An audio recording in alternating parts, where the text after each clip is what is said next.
Hi, it's Angela from The Root, and we are delighted because today we have with us Georgia Senator Raphael Warnock here to talk about his new children's book, Put Your Shoes On and Get Ready.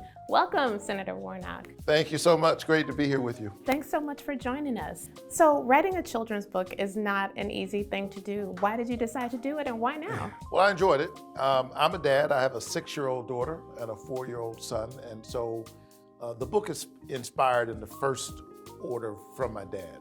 The title of the book, Put Your Shoes On and Get Ready, is literally something my dad, more like a sermon my dad preached to me every morning. That was his thing. And he had this sense that you get ready for the world. So the book is inspired by words of wisdom from my dad, who had a fierce work ethic, who convinced me, he and my mom, that I had a special place in the world, that there was something for me to do.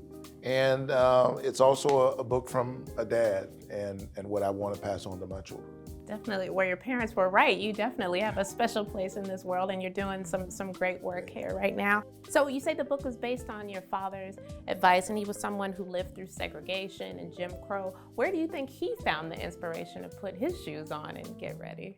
My dad was really a special person. My dad, as I often say, was a preacher and a junk man.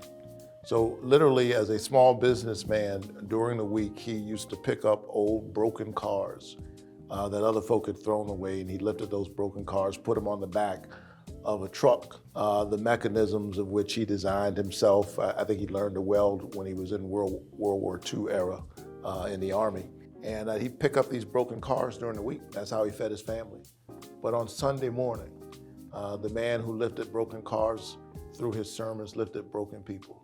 He saw value in them both, and he and my mom are my chief inspiration.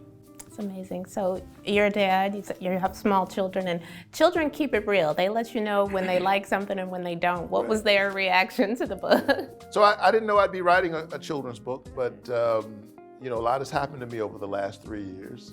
Now serving in the United States Senate after years of serving as pastor of Ebenezer Baptist Church, spiritual home of Martin Luther King Jr., where I still preach on Sunday mornings. But, as I thought about my work, it's just something that evolved. And in the book, I am telling stories that I would want my own children to hear. And I'm hopeful that this will be helpful to children everywhere.